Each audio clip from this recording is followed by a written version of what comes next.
बिस्मिल्लाहिर्रहमानिर्रहीम, अस्सलामुअलैकुम। आपको खुशामदीद कहते हैं बोल न्यूज़ हेडक्वार्टर्स में। मैं हूं आपके साथ सलमान मिर्जा। मैं हूं शाइस्ता शहजाद। हेडलाइंस आपने जानी, बुलेटिन में बात होगी। सबसे पहले खैबर पख्तूनख्वा में बल्दियाती इंतखाबात की बात करें। मेयर सिटी JUI के उम्मीदवार जुबैर अली 1030 वोट लेकर पहले नंबर पर है और मजमूई तौर पर 63,418 वोट हासिल कर चुकी है। तहरीक इंसाफ के उम्मीदवार रिजवान बंगश 6 पोलिंग स्टेशन पर कुल 736 वोट लेकर दूसरे नंबर पर हैं। पेशावर के तमाम पोलिंग स्टेशन के गैर हतमी और गैर सरकारी नताइज बोल ने हासिल कर लिए हैं। बाजोड़ में भी JUI जीत गई। सैयद बादशाह 18,732 वोट लेकर कामयाब हुए। लकी मरवत में जमात इस्लामी की जीत बरकरार रही। जमात इस्लामी के अजीजुल्लाह खान 1414 वोटों के साथ पहले नंबर पर। JUI के हिजबुल्लाह खान 1103 वोटों के साथ दूसरे नंबर पर हैं। डेरा इस्माइल खान में सिटी मेयर की निशिस्त पर PTI के उमर अमीन गंडापुर सबसे आगे हैं। 196 पोलिंग स्टेशन के गैर हतमी गैर सरकारी नताइज के मुताबिक उमर अमीन गंडापुर ने 31,948, JUI फे के मोहम्मद कफील निजामी और पीपल्स पार्टी के फैसल करीम कुंडी ने 14,790 वोट हासिल किए। बोल न्यूज़ के नुमाइंदे सुबहतुल्लाह मुगल तहरीक इंसाफ के रहनुमा अली अमीन गंडापुर के साथ मौजूद हैं। आपको मजीद बताएंगे।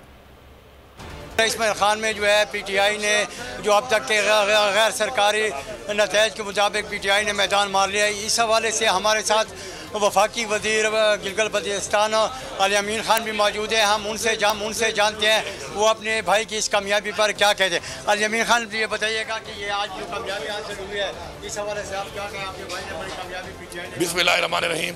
सबसे पहले तो आपका शुक्रिया और उससे बढ़कर मैं अल्लाह ताला का शुक्रिया अदा करता हूँ सबसे पहले, और उसके बाद अपनी इस आवाम का शुक्रिया अदा करता हूँ। जी, इस हवाले से मौलाना फजल रहमान ने भी अपने बड़े जलसों में खिताब किया था कि भला हमारे मुकाबले में नहीं है। इस हवाले से आप क्या कहेंगे? देखिए जी, वो तो अवाम जो है ना, वो कहते हैं कि फैसला तो अवाम ने करना होता है इलेक्शन में। अवाम ने अपना फैसला सुना दिया है और फार्मूले के मुताबिक मौलाना की और पीपल्स पार्टी दोनों की ज़मानत जब्त हो चुकी है। तो उसके बाद ये अगर ये बातें और दावे हम तो आज ही करते हैं, अल्लाह से हमेशा आज ही करते हैं। इनकी ज़मानतें जब्त हो चुकी हैं, लोगों ने इनको मुसलात की है। मैं पूरे पाकिस्तान के लोगों को पैगाम देता हूँ कि इतने बड़े बड़े ये लीडर बने हुए हैं और आपको धोखा देते हैं। इमरान खान का साथ दें। इमरान खान जो करप्शन के खिलाफ इनकी लूटी हुई रकम उन्होंने लूटी है मिल के इंसाफ ने, उसके खिलाफ अगर जंग लड़ रहा है तो वो जंग आपके बच्चों के लिए लड़ रहा है, इस कौम के लिए लड़ रहा है, हमारी नस्ल के लिए लड़ रहा है। ये लोग अगर अच्छे लोग होते तो अपने घर के अंदर इनका ये हाल ना होता। जी, जिस तरह आप कहते हैं कि ये करप्ट लोग हैं, ये कहना है कि PTI जो है तो गुज़श्ता 3 सालों से एक भी करप्शन का केस साबित नहीं कर सकी। कैसे नहीं कर सकी? नवाज शरीफ के ऊपर कन्विक्टेड है, मरियम नवाज कन्विक्टेड है, सजा हुई पड़ी है। मौलाना पे इतने केस चल रहे हैं, अब नैब तुम्हारे अंडर आता नहीं है। शहबाज शरीफ की TTI अरबों के रुपए के सामने है। जरदारी साहब के जमानतों में फिर रहा है। ये तो पूरी कौम का बच्चा ये जानता है। सारी सूरत हाल से आप आकर रहते, बहुत शुक्रिया। JUI के तर्जुमान असलम गौरी ने मीडिया पर जारी किए जाने वाले नताइज गुमराहकुन करार दे दिए। DI खान मेयर इलेक्शन में फॉर्म 17 के मुताबिक सरकारी नताइज में JUI को बरतरी हासिल है। उन्होंने कहा हुक्मरान जमात हतमी नताइज से कबल अपनी कामयाबियों का ढोल पीट कर पानी गदला करना चाहती है। उनका यह भी कहना था कि 111 पोलिंग स्टेशन पर कफील निजामी 23,755 वोट लेकर आगे हैं। तहरीक इंसाफ के उमर अमीन 22,481 वोटों के साथ दूसरे नंबर पर है। JUI अवामी मैंडेट का तहफ़्फ़ुज़ करेगी और किसी को जोर ज़बरदस्ती नहीं करने देंगे। शहबाज शरीफ ने चौधरी बरादरान से हुकूमती इत्तेहाद छोड़कर तहरीक अदम एतमाद की हिमायत करने की दरख्वास्त कर दी। कहा हुकूमत से शिकायतें छोड़ें और बड़ा फैसला करें। चौधरी बरादरान ने हाँ या ना का जवाब नहीं दिया, बल्कि मुशावरत के लिए वक्त मांग लिया। नून लीग और काफली की क़यादत की मुलाकात की अंदरूनी कहानी सामने आ गई। शहबाज शरीफ 14 साल बाद मुलाकात करने चौधरी बरादरान के घर पहुंचे। शहबाज शरीफ से GDA के अरकान ने भी लाहौर में मुलाकात की। आवाम भी तंग है, आपको भी हुकूमत से शिकायतें हैं, लेकिन अपोजिशन यकजा और यकसू है। इत्तेहाद का कैंप छोड़कर हमारे साथ आएं। तहरीक अदम एतमाद लाते हैं और तहरीक इंसाफ से जान छुड़ाते हैं। अपोजिशन लीडर शहबाज शरीफ ने चौधरी बरादरान से हिमायत मांग ली। शहबाज शरीफ ने आसिफ जरदारी और मौलाना फजलुर रहमान से मुलाकातों से मुतालिक बताया और कहा कि अपोजिशन यकसू और मुत्तहिद है कि इस हुकूमत को घर भेजना चाहिए। जवाब में चौधरी बरादरान ने वाज़े इनकार किया और न ही हिमायत की यकीन दहानी कराई। कहा सियासी सूरत हाल में पार्टी मुशावरत करेंगे, आने वाले दिन अहम है। हम सूरत हाल के तनाजुर में गौर के बाद लाहे अमल इख्तियार करेंगे। शहबाज शरीफ और दीगर रहनुमाओं की चौधरी बिरादरान से मुलाकात 1.5 घंटा जारी रही। पहले दौर में शहबाज शरीफ और चौधरी शुजात की मुलाकात हुई, फिर परवेज इलाही भी शहबाज शरीफ से मिले। तीसरे दौर में साद रफीक और अयाज सादिक को भी शरीक कर लिया गया। बाद में राना तनवीर को भी अंदर बुला लिया गया। शहबाज शरीफ लीगी रहनुमाओं के साथ चौधरी बिरादरान के घर गए थे। साद रफीक और अयाज सादिक का कहना था कि वो सिर्फ अयादत के लिए आए हैं। चौधरी शुजात साहब की सेहत के पूछने के लिए, अयादत के लिए जा रहे हैं, तो उस पर इसके अलावा और क्या बात करनी चाहिए? समझते हैं आदमी एतमाद कामयाब हो जाएगा?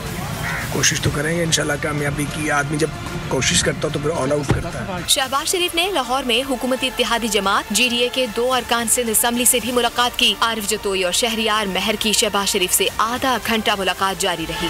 अपोजिशन अपनी जिम्मेदारी पूरी कर रही है, जल्द अदम एतमाद की तहरीक पेश कर देंगे। साबिक वज़ीर आज़म शाहिद खाकान अब्बासी ने जेहलुम में मीडिया से बातचीत करते हुए कहा कि कोशिश है कि अबूरी हुकूमत ना बनाए और सीधा इलेक्शन की तरफ जाएं। ख्वाजा आसिफ ने कहा लगता है बल्दियात के बजाय अब आम इंतखाबात हो जाएंगे। दावा किया कि जल्द हुकूमत से छुटकारा मिल जाएगा। एहसन इकबाल ने खिताब करते हुए कहा कि हुकूमती इत्तेहादियों काफ लीग और MKM को भी वज़ीर आज़म पर एतमाद नहीं रहा। अपोजिशन की जिम्मेदारी है कि हुकूमत से अवाम को निजात दिलाए, इसके लिए कोशिश हो रही है और कायमी तरीका अदम एतमादी है। उस पर अब सारी अपोजिशन जमातें मुतफिक हैं और हमें उम्मीद है कि इंशाअल्लाह जल्द ही अदम एतमाद लाया जाएगा और कामयाब होगा। लेकिन मेरी राय ये है कि इसके बाद हुकूमत ना बनाएं और सीधा इलेक्शन में जाए। लेकिन हो सकता है कि हमें बल्दियाती इंतखाबात से पहले आम इंतखाबात जो है कौम को लड़ने पड़ जाएं। लेकिन पाकिस्तान की एजेंसियां जो है, पाकिस्तान की अदालतें जो है, उन्होंने किस शख्स को सादक और अमीन करार दिया। इंशाअल्लाह ताला जो बर्बादी जो हुई है पिछले 3.5 साल में, इस बर्बादी की मरम्मत करते हुए इस तारीख दौर से निकलते हुए टाइम जरूर लगेगा। आज इमरान खान पाकिस्तान में जो नफरत के बीज बो रहा है, जो इंतशार पैदा कर रहा है, वो पाकिस्तान को इन बहरानों से निकालने का रास्ता नहीं है, वो पाकिस्तान को कमजोर करके तबाह करने का रास्ता है। जमात इस्लामी के 101 धरने के सिलसिले में शेखुपुरा में धरना। अमीर जमात इस्लामी ने खिताब में कहा इमरान और नवाज शरीफ इकट्ठे हैं, PTI, नून लीग और पीपल्स पार्टी की पॉलिसियां एक है। तब्दीली सरकार ने अवाम को धोखा दिया, यू टर्न लिए। जालिमों की वजह से बच्चा अमेरिका का गुलाम बन गया। इन्होंने 3.5 सालों में बेशुमार यू टर्न लिए हैं, लेकिन इन्होंने 3.5 सालों में एक भी राइट टर्न नहीं लिया अवाम के लिए।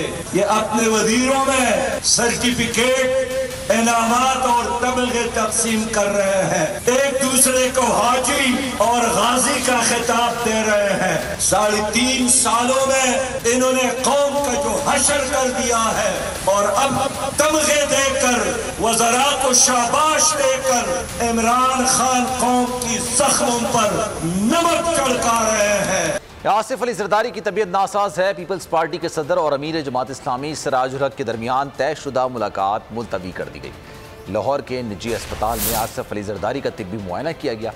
डॉक्टर्स ने उन्हें आराम का मशवरा दे दिया। तर्जुमान जमात इस्लामी के मुताबिक पीपल्स पार्टी के वफ़द ने बताया कि आसिफ अली जरदारी की तबीयत ठीक नहीं। पीपल्स पार्टी दोबारा रब्ता करके मुलाकात के बारे में बताएगी। दोनों रहनुमाओं के दरमियान टेलीफोनिक गुफ्तगू के दौरान मुलाकात तय हुई थी।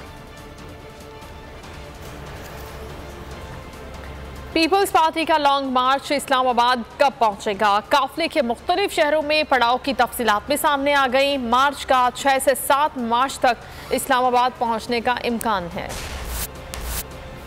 हुकूमत के खिलाफ लॉन्ग मार्च, पीपल्स पार्टी फुल चार्ज। 27 फरवरी को काफिला मसारे कायद से रवाना होगा। खुर्शीद शाह की मेजबानी में जियाले सखर में रात गुजारेंगे। बिलावल भुट्टो चलते में लहू गरमाएंगे। 28 फरवरी की रात यही मियार खान में होगा पड़ाव। 1 मार्च को मुल्तान पहुँचने पर यूसुफ रजा गिलानी इस्तकबाल करेंगे। 2 मार्च को चीचावतनी में पिंडाल सजेगा। 3 को लाहौर में पावर शो होगा। 4 को वजीराबाद। 5 को काफिला गुज्जर खान पहुँचेगा। 6 मार्च को मजमा इस्लामाबाद में होगा। सराय के मुताबिक लॉन्ग मार्च के प्लान में तब्दीली का भी इम्कान है। वज़ीर आज़म इमरान खान कहते हैं कि अफगानिस्तान से 3 दहशतगर्द ग्रुप पाकिस्तान में कार्रवाइयाँ कर रहे हैं। कलअदम TTP अलहदगी के नाम पर दहशतगर्दी करने वाले बलोच और दाइश मुलव्विस हैं। अमरीकी खबरसां एजेंसी को इंटरव्यू में उन्होंने कहा कि हमें मालूम है कि अमेरिका 20 साल पहले अफगानिस्तान क्यों आया था। अमेरिका की दहशतगर्दी के खिलाफ जंग से पूरी दुनिया में दहशतगर्दी में इजाफा हुआ। एक सवाल पर इमरान खान ने कहा कि अमेरिकी अवाम को समझना चाहिए कि तालिबान को नापसंदीदा करना एक अलग बात है। ये 4 करोड़ अफगान अवाम की बका का सवाल है, जिससे निफ्स इंतहाई मुश्किल सूरत हाल से गुजार है। अगर तालिबान को ख़त्म कर दिया जाए तो क्या इससे कोई बड़ी तब्दीली आएगी। इमरान खान ने कहा कि मोदी को अच्छे पड़ोसी की तरह कहा कि मसला कश्मीर को हल करते हैं, दोस्ती का हाथ बढ़ाया। सब्सक्राइब करें और बेल दबाएं ताकि कोई खबर रह न जाए।